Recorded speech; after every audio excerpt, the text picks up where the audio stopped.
오늘 우리에게 주신 하나님의 말씀은 신약 성경에서 봅니다. 신약 성경 29쪽 마태복음서 18장 3절 말씀을 장성 목사가 풀어서 번역한 연이역본으로 봉독합니다. 여러분들은 나중에 다른 역본들과 대조해 보시면 더 큰 은혜가 임하리라 믿습니다. 봉독합니다. 예수님이 가라사대 내가 진실로 너희에게 이르노니 너희에게 돌이킴이 일어나 어린아이들과 같이 되지 아니하면 결탄코 하늘나라에 들어가지 못하리라. 아멘. 오늘 우리는 성령님 아래 성경 위에 하나님의 말씀을 듣기를 원합니다. 오늘 여러분들이 주목하실 설교 제목은 어린아이 다움이냐 어른 다움이냐입니다. 시계추의 고민 시리즈로서 6번째 시간이 되겠습니다. 여러분들에게 지난주에 예고한 대로 오늘은 우리들이 어린아이 다움에 대해서 배웁니다. 지난주에는 여러분들은 어른 다움이 무엇인지에 대해서 4가지로 설명을 드렸습니다. 오늘 역시 균형을 맞추기 위해서 어린아이 다움을 4가지로 설명을 드리려고 합니다. 어린아이 다움이 제가 오늘 거론하는 4가지만 있는 건 아닙니다. 훨씬 더 많이, 아마도 한 30가지를 거론할 수 있을 것 같습니다. 그러나 그 중에서 다른 건 다 잊어버려도 어린아이 다움이라는 것은 이런 것이다 하고 요약한 4가지를 여러분에게 말씀을 통해서 나누기를 원합니다. 제가 여러분들에게 먼저 말씀드릴 게 있습니다. 그 신약 성경에는 2가지 대립되는 많은 그 개념들이 있습니다. 예를 들자면 양과 염소 같은 것이지요. 양은 하나님이 받으실 만한 성도의 모습입니다. 염소는 하나님이 받으시지 않는 성도들의 모습이라고 할 수 있습니다. 또 성경에는 옛사람과 새사람에 대한 가르침이 있습니다. 옛사람은 죽어야 되고 사라져야 되고 새사람은 일어나야 되고 또 언제나 살아 있어야 하는 것입니다. 그런데 어린아이 다움과 어른 다움은 서로 그 대립적인 개념임에도 불구하고 성경은 우리들에게 이렇게 말씀합니다. 너희들에게 2가지가 다 필요하다. 어린아이 다움이 필요한 삶의 영역에서는 어린아이 다움이 나타나야 한다는 것이고 어른 다움이 나타나야 하는 삶의 현장에서는 어른 다움이 또한 나타나고 생동해야 된다는 겁니다. 그래서 어린아이 다움이 있어야 되겠고 어른 다움이 있어야 되는 거다. 이건 하나를 선택하는 대립적 반대 개념이 아니라는 걸 여러분들이 기억하시고 지난주에 이어서 오늘 말씀을 가슴에 새기실 수 있기를 바랍니다. 그런데 마태복음서 18장 3절 말씀은 어린이 주일이 되면 모든 교회에서 그 교동문을 통하든지 또 혹은 기도문 속에 나오든지 혹은 그 설교 본문이 되든지 하는 유명한 말씀입니다. 그래서 이걸 모르는 사람이 없는데 막상 여기서 나오는 그 용어를 이렇게 딱 하고 심어지지는 않는 것 같습니다. 그래서 저는 조직신학자로서 이걸 용어화 시켰습니다. 어떻게 했느냐? 어른다움이라는 신학 용어를 제정했고 이어서 어린아이 다움이라는 걸 이렇게 제가 그 용어로 만들어서 이제 개념을 설정하고 신학도들에게 가르치고 있다 하는 것은 여러분이 이미 아시는 바이고 또 우리 교회에서 누차 선포되어진 일이 있다는 거 여러분들이 증언하시리라고 믿습니다. 그래서 오늘은 이제 어른다움은 지난주에 배운 것이니까 여러분들이 다시 한번 말씀을 시청하시고 여러분들이 새기실 수 있기를 바라고 오늘은 어린아이 다움에 대해서 좀 배워보겠다 이제 이렇게 기억하시기 바랍니다. 그런데 여기서 어린아이에 대해서 조금 얘기를 해야 되겠습니다. 그게 뭐냐면 어린아이는 많은 신학자들이 혹은 설교자들이 주목하지 않는 사실인데 예수님이 사용하신 신학 용어입니다. 그래서 이건 특별한 개념을 갖고 그 함의를 담고 있는 겁니다. 그게 어린아이입니다. 그래서 어린아이가 있고 아이가 있습니다. 그래서 여러분들이 오늘 본문에서 예수님께서 구태여 아이라고 해도 될 것 같은데 어린아이라고 말씀하신 것이 무엇인지를 분명히 알아야 되겠습니다. 먼저 아이라는 말을 제가 배우게 된 걸 한번 말씀을 드리겠습니다. 제가 소혜서 선생님이 따라 제가 모시고 이렇게 한학을 배울 때 초등학교 시절에 그때 선생님이 저를 데리고 어떤 종갓집을 방문하셨어요. 근데 그 종갓집에서 제사를 드리는 건데 제가 목사의 아들인 것도 아셨지만 우리 한국의 전통 문화를 알아야 되고 한국 전통 문화의 아름다움을 네가 숙지해야지 네가 이 다음에 인물이 될 수 있다 그러면서 종갓집에서 제사를 드리는데 저를 초등학생을 이렇게 데리고 가셨어요.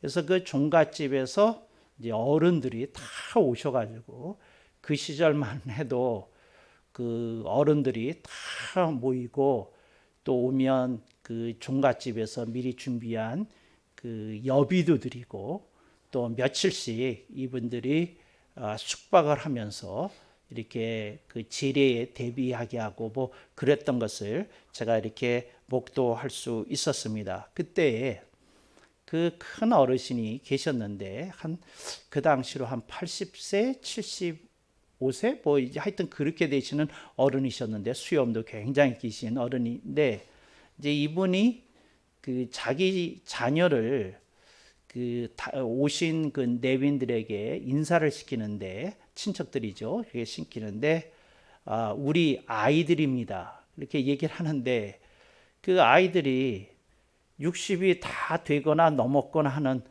그런 모습이에요. 그런데 이 어른이 60이 넘거나 가까이 있는 자기 자녀를 우리 아이들입니다. 그리고 소개를 하시더라고요. 그래서 그때 내가 착 알았어요. 아하, 아이라는 게 뭐죠? 아이라는 게 자녀 개념이구나 하는 걸 그때 알았어요. 그래서 여러분 기억하십시오. 여러분들은 나이를 아무리 많이 먹어도 여러분의 부모님 보시기에 아이라는 거 이렇게 꼭 기억하시기 바랍니다. 그래서 아이입니다. 그래서 아이기 때문에 부모님이 마음 씀씀이가 끝없이 갑니다. 그래서 나이가 40이 훨씬 넘은 아들이 이제 본가를 방문했다가 갈 때에 꼭 부모님들이 하는 말이 있습니다. 차 조심해라. 이제 이 얘기 하거든요. 근데 사실 그거 들어보면 조금 초딩도 아니고 중딩도 아니고 고딩도 아니고 대학생도 아니고 지금 나이가 몇인데 그렇게 하나 싶지만 그게 부모 마음인 거죠. 그러니까 너무 사건 사고가 잦다 보니까 너 운전 잘하는 건 알지만 그래도 차 조심해야 된다 한마디 따뜻하게 건네는 걸 볼 수 있습니다. 그래서 이 아이라는 개념은 성경에서 여러분이 아이라는 말이 나오면 조심해야 됩니다. 초딩을 일컫는 용어가 아니라 자녀를 나타내는 말이다. 이걸 기억하고 성경을 읽으셔야 성경 곳곳에서 여러분들이 이렇게 착각을 일으키는 일이 없게 되는 것입니다. 그런데 예수님께서 얼마나 용어를 섬세하게 사용하시냐면 어린아이라는 말을 쓰십니다. 근데 아이인데 어린아이입니다. 이걸 이제 헬라어 원문으로 읽어보면 더 뜻이 분명한데 이 어린아이가 무슨 뜻인지를 말씀을 드리겠습니다. 미취학 아동입니다. 그러니까 아직 유치원이고 뭐고 갈 나이가 안 된 그런 아이를 어린아이라고 부르는 겁니다. 그러니까 태어나서부터 만 한 4살까지 정도 하여튼 그런 정도의 아이를 이제 어린아이라고 예수님은 말씀한 겁니다. 그래서 여러분 아십시오. 여러분들이 예수님께서 말씀하시잖아요. 여기 본문에 내가 진실로 너희에게 이르노니 너희에게 돌이킴이 일어나 어린아이들과 같이 되지 아니하면 결단코 너무 단호하게 말씀하시죠. 하늘나라에 들어가지 못하리라.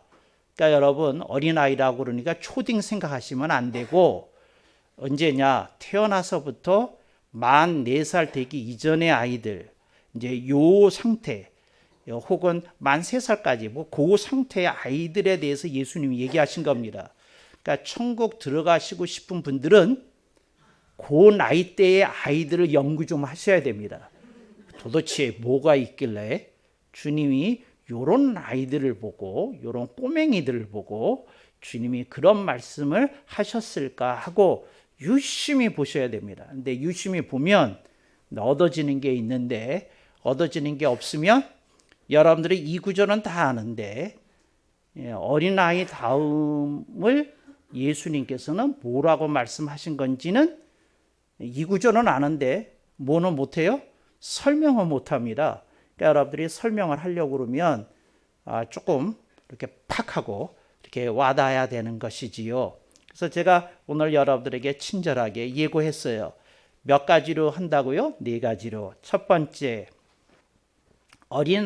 어린아이 다음이란 무엇인고 하니 첫째, 뻔뻔함과 내로남불이 아니라 부끄러움과 염치가 살아있는 것입니다. 그러니까 뭐냐면 뻔뻔하지 않은 겁니다. 아이들은 뻔뻔하지 않아요. 아이들도 초딩만 되면 좀 뻔뻔해집니다. 아이들도 학교 가기 시작하면 유치원 가기 시작하면 좀 뻔뻔해집니다. 그러니까 친구가 놀고 있는 장난감을 뺏어서 자기가 놀면서도 이런 말 합니다. 이건 내 거야! 이렇게 얘기합니다. 자기 거 아니거든요. 유치원 거지. 그런데 지금 내가 놀고 있으니까 내 거라는 거죠. 근데 그 말도 틀렸어요. 왜? 친구가 놀고 있던 걸 뺏었거든요. 유치원만 가도 이렇습니다. 그래서 제가 유치원에서 그 보조교사를 한 일이 있거든요. 근데 제가 유치원에서 왜 보조교사를 했느냐면 아이들에게 그 심리학 훈련을 하면서 어떻게 하면 인지 능력을 개발시킬 수 있나 그래서 제가 보조교사로 일했던 적이 있어요. 그 신학생 시절에. 그래서 제가 아이들을 이렇게 그때 관찰해 봐서 압니다. 여러분, 아이들이 만만치 않아요.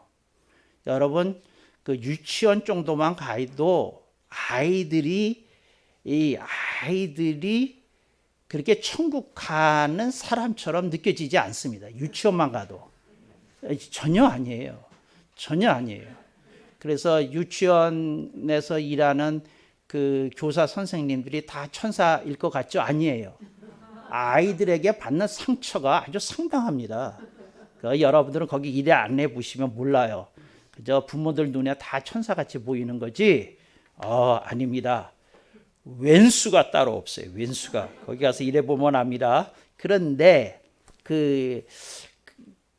주님은 우리들에게 그 아이들에게 있는 것을 얘기하는데 뭐냐면 정말 어린 아이들은 뻔뻔하지 않다는 것이고 내로남불이 아니라는 것이고 부끄러움과 염치가 살아있다는 겁니다. 그러니까 예를 들자면 그 2살에서 3살 정도 된 아이가 이렇게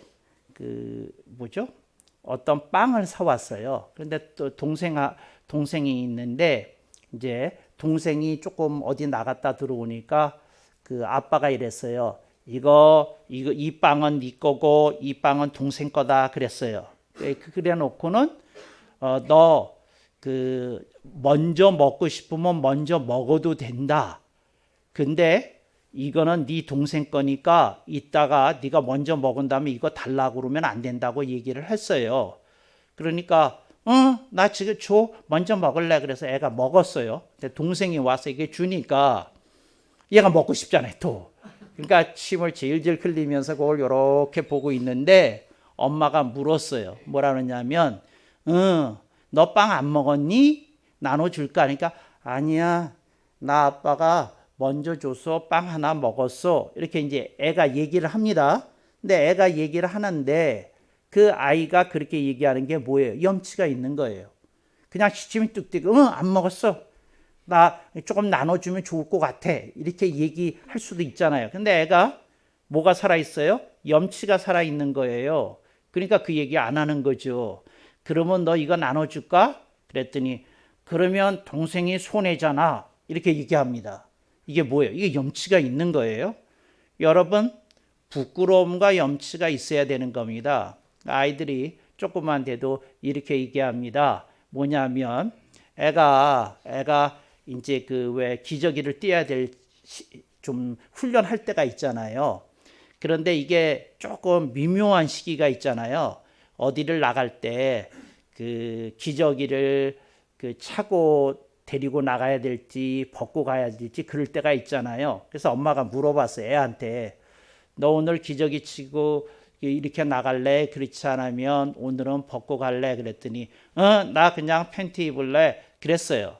그리고 나갔는데 바깥에서 실내가 벌어진 거예요.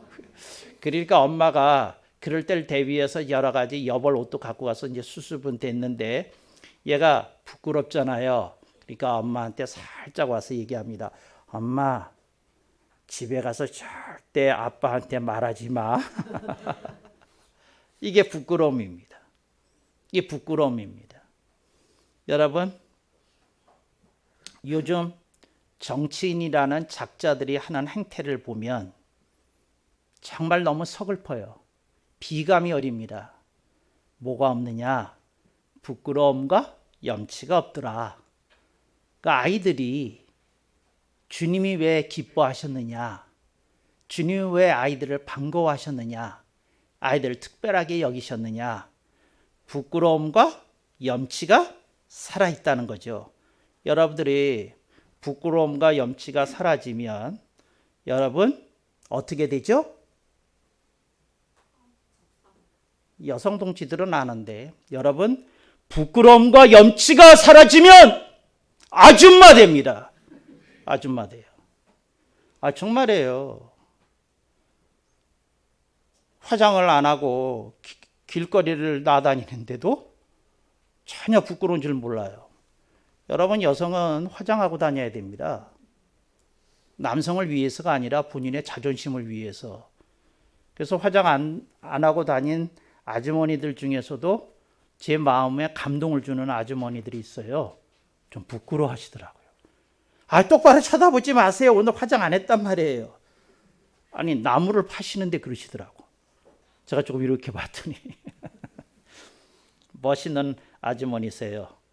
그래서 그랬더니 안 되겠더니 잠깐만 기다리세요. 그리고 안에 들어가서 루즈 바르고 나오시더라고. 저는 이런 정말 아줌씨를 좋아합니다. 아줌마인데 아가씨 같아. 주여. 여러분들이 그 뻔뻔함이 아니라 뭐나 이제 그러고 그러잖아요. 근데 조금 이렇게 뭐라 그래야 되나? 이걸 그 토박이 말로 가다듬음이라고 그래요. 조금 가다듬음이 이 사라진 이 21세기 현대 그 에티켓과 그 문화 속에서 부끄러움과 염치가 살아있는 사람들이 천국에 들어간다는 말을 우리가 좀 소중히 이렇게 새겨야 되지 않을까 이렇게 생각을 합니다. 두 번째로 어린아이 다움이란 당돌함이 아니라 수줍음이 배어 있다. 요즘은요 할 말 하는 사람이 괜찮은 사람으로 평가해요. 근데 어떤 사람이 하는 얘기를 들으면 너무 당돌해요. 그렇게까지 말하지 않아도 되거든요. 조금 아껴도 되거든요. 그런데 120%를 얘기해요. 70%, 80% 얘기해도 뜻이 충분히 전달되거든요. 기다려봐도 되거든요. 좀 참아도 되거든요. 아껴도 되거든요. 근데 내질러요.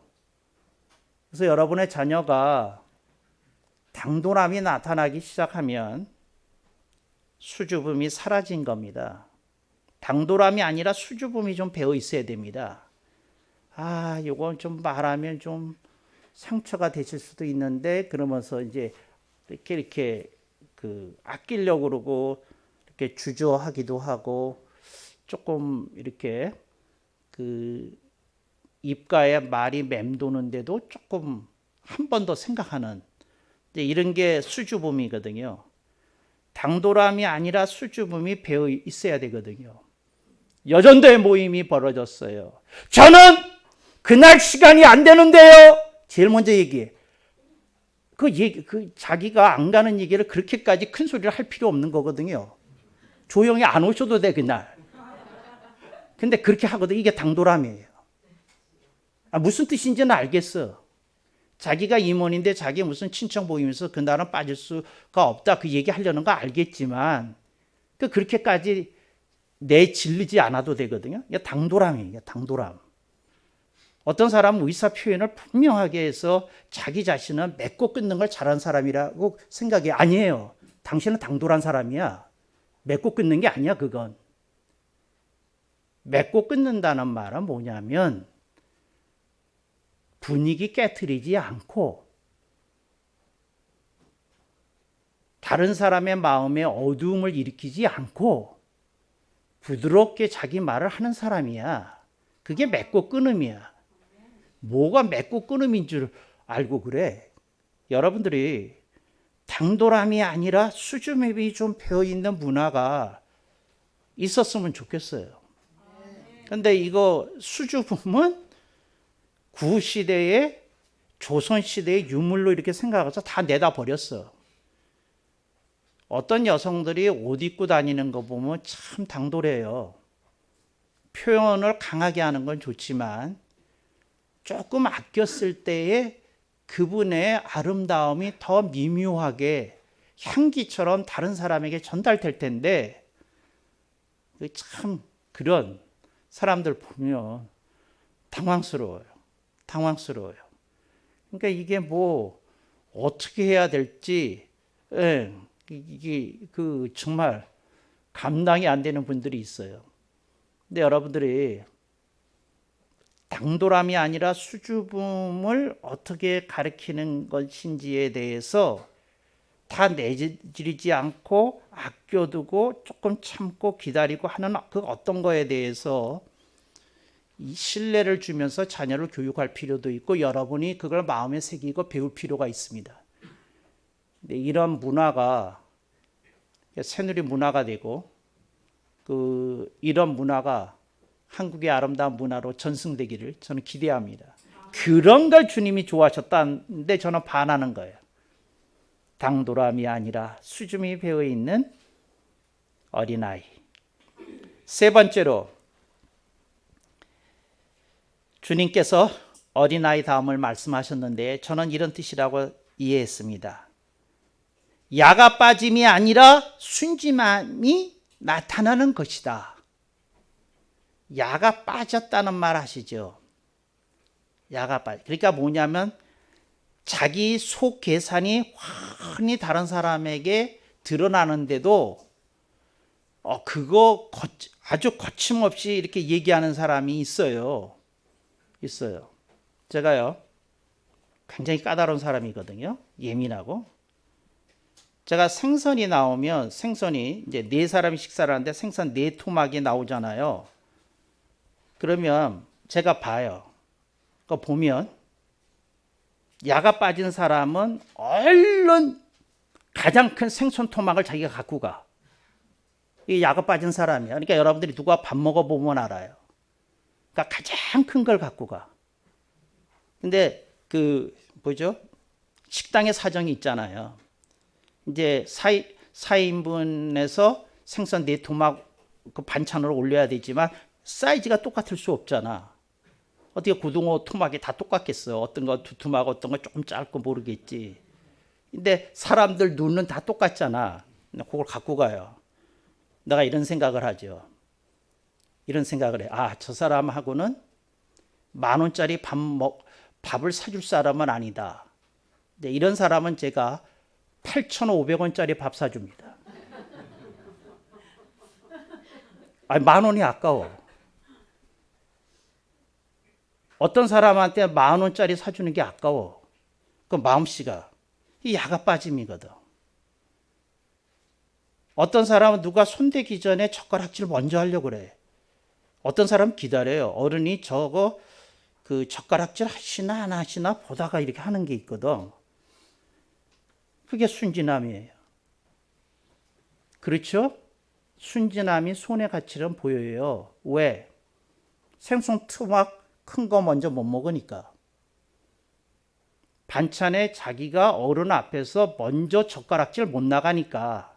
이게 순진한 거거든. 근데 야가 빠지면 그런 거 없거든요. 이렇게 자유스럽게 하거든요. 이게 야가 빠진 거예요. 참 이게 그런 게 있어요. 이제 공원을 산책하다 이렇게 갔는데 그 공원 끝에 가면 그걸 뭐라 그러죠? 에어 청소기 있잖아요. 이렇게 바람이 세게 나오면서 온몸에 붙어 있는 그거 하는데, 근데 어떤 사람이 막 뛰어갔어요. 그래서 그걸 잡았어. 근데 나는 기대한 게 있어요. 뭐요? 손짓. 목사님 어서 오세요. 장로님 어서 오세요. 이렇게 했거든요. 아니야. 자기부터 봐. 그래서 내가 이런 생각을 했죠. 저게 자기 목사 앞에서만 저럴까? 자기 남편한테도 그럴까? 저기 자기 아내도 그럴까? 어쩔까? 이런 생각이 들어요. 여러분, 사랑받는 사람들을 보면요, 사랑받게끔 살아. 이쁨을 받는 사람들 보면요, 이쁜 짓을 해. 아멘이 이렇게 없을 줄 알았어. 나도 이렇게 공감이 안 된 거야 이거. 먼저 뛰어가 버릇해가지고 전혀 공감이 안 되는 거야. 이게 전 공감이. 누가 뭐 늦게 오라고 그랬어요 뭐?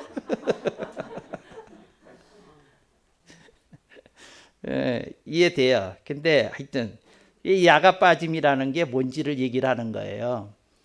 여러분들은 제가 지금 에티켓 교육이나 시키는 것처럼 이해가 될 수도 있는데 그게 아니야.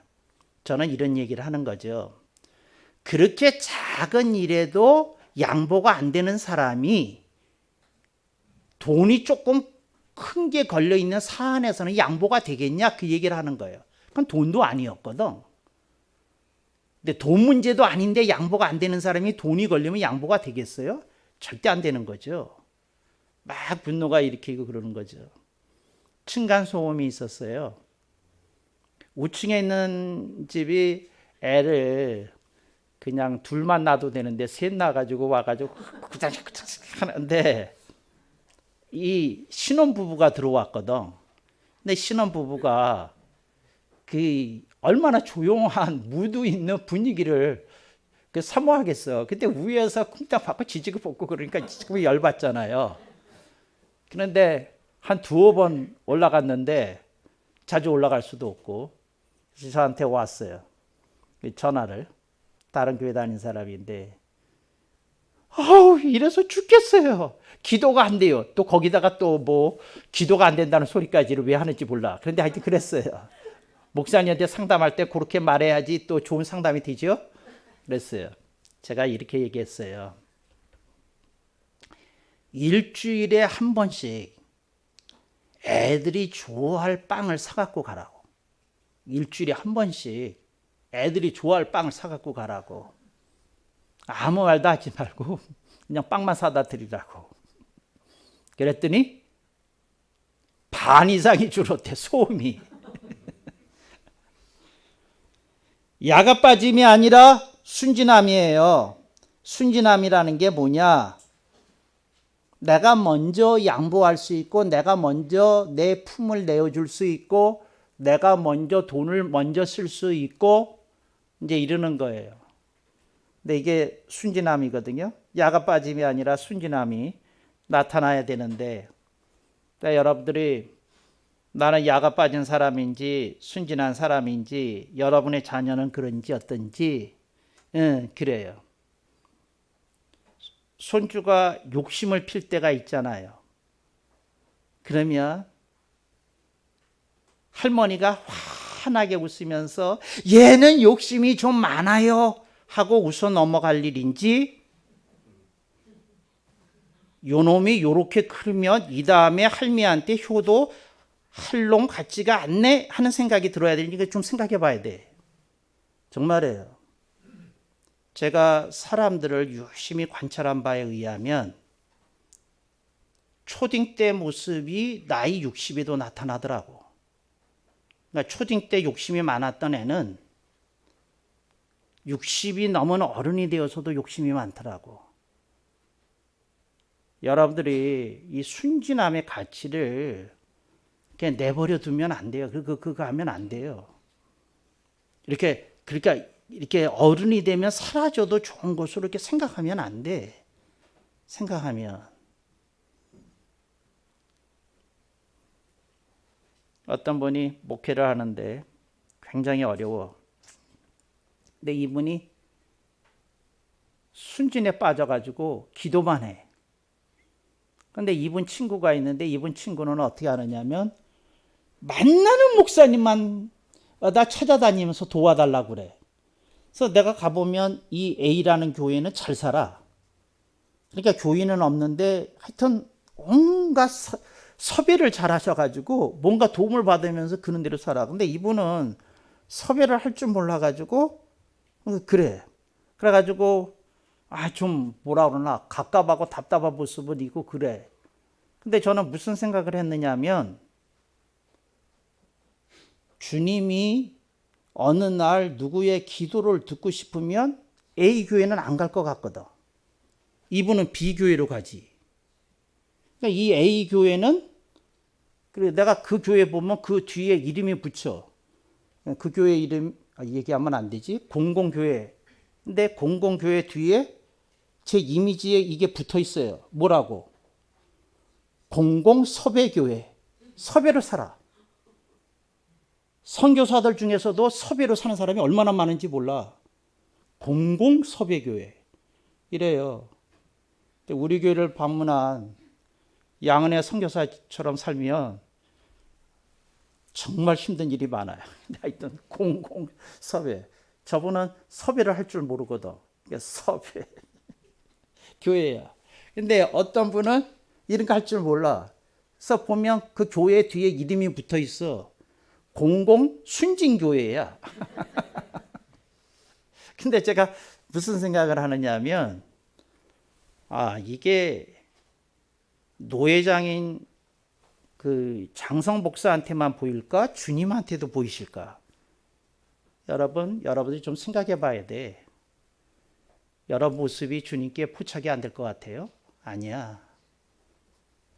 순진함에 대해서 여러분들이 너무 잃어버리고 있는 게 있어요. 어린아이 다음 네 번째. 대욕이 아니라 소족으로 채워지는 것입니다. 소족이라는 말을 하나 써두세요. 제가 사용하는 용어고 이건 유학에서 사용하는 용어예요. 옛날부터 우리나라의 전통 용어인데 많은 사람에게 알려지지 않았어. 작을 소, 대소할 때 소, 만족할 때 족, 족할 족, 소족이야.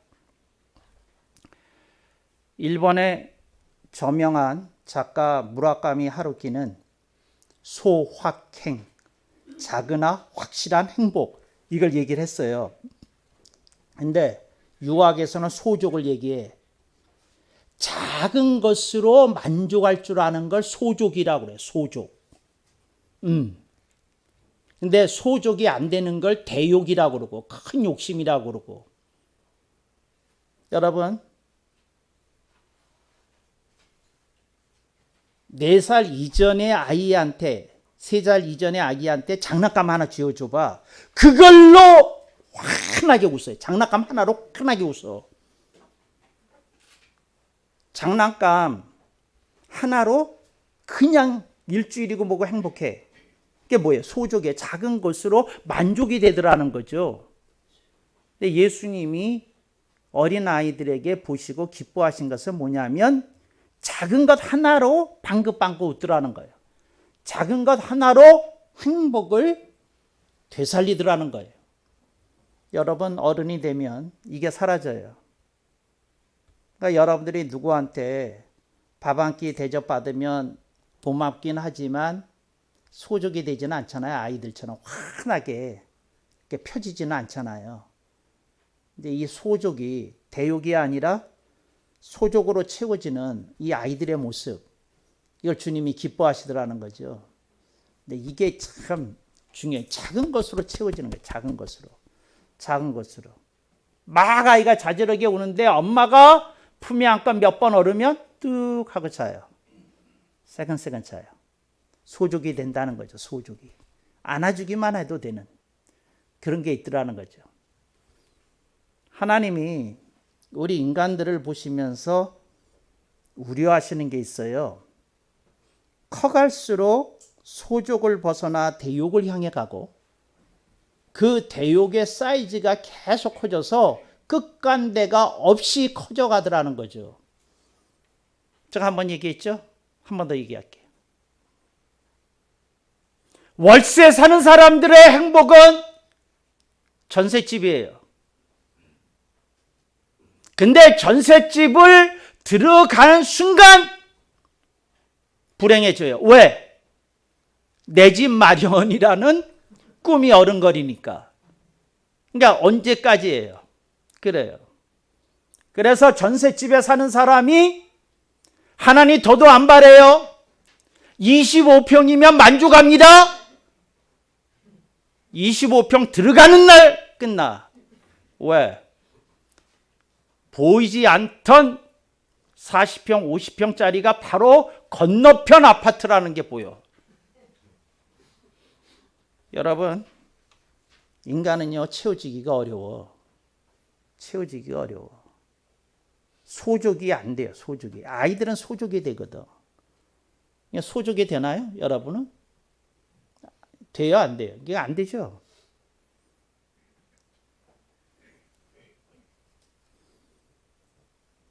(20kg) 행군이라는 게 있거든요. 근데 이런 또 행군을 할 땐 또 그 밤에 해요. 한국군은 어떤지 모르는데 전 보병 훈련 받을 때 20km 이게 행군을 하는데 밤에 해요. 근데 그 밤에 하는데 드는 생각이 아무것도 없고요. 뭐냐면 잠만 좀 자면 행복하겠다. 그래요. 잠만 좀 자면. 그리고 또 드는 생각이 하나 있어요. 아, 뭐 좀 먹었으면 좋겠다. 뭐 그런 생각.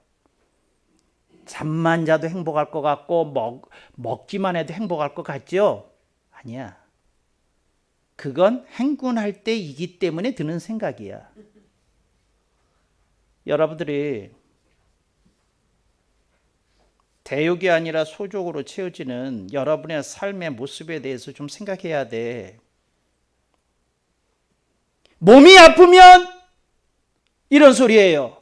건강만 주시면 행복하겠나이다. 아니야. 거짓말이야. 아니야. 주님이 평생 건강 줘봤어.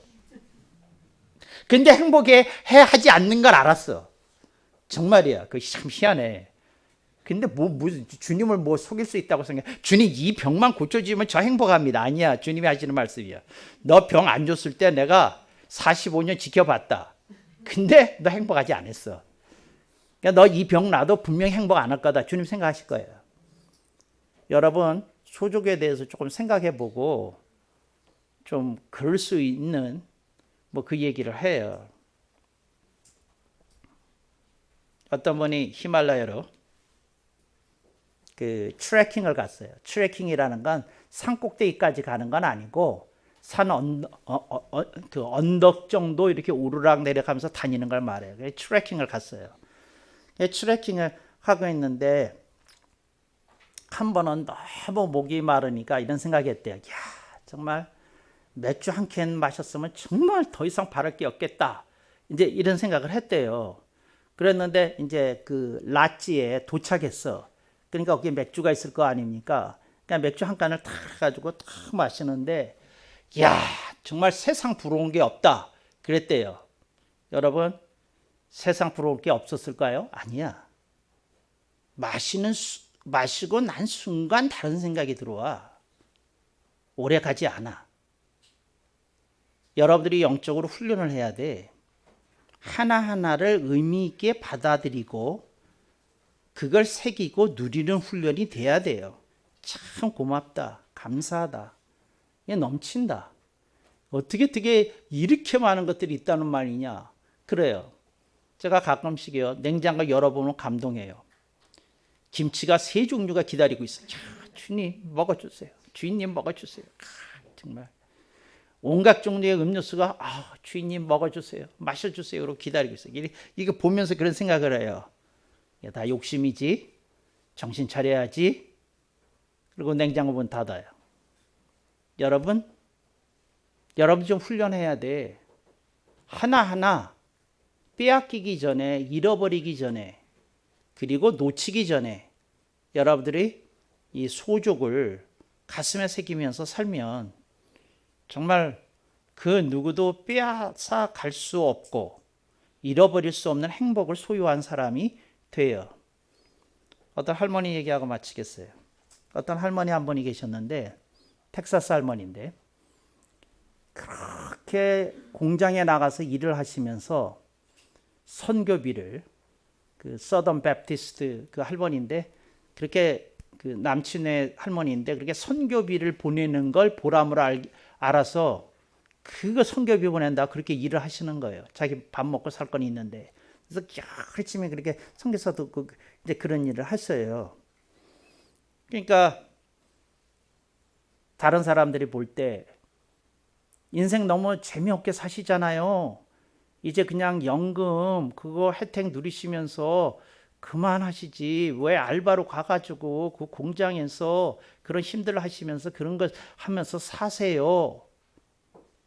할머니가 하는 말이 이런 얘기를 해요. 뭐라고 하냐면 제가요 이 선교비를 보내는 이 기쁨 때문에 삽니다. 그러더라는 거죠. 그 작은 어떤 기쁨이 그 가운데 있더라는 거죠. 여러분들을 채워주는 건 뭔가요? 여러분들이 갖고 누려야 되는 건가요? 그렇지 않으면 여러분들의 인생의 가치를 매겨주는 어떤 것들이 있나요? 여러분들이 좀 들여다봐야 돼.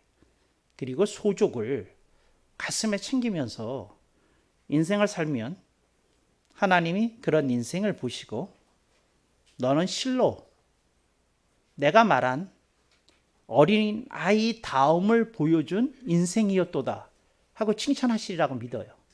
그런 어린 아이 다움이 여러분 모두에게 있기를 축복합니다. 아멘.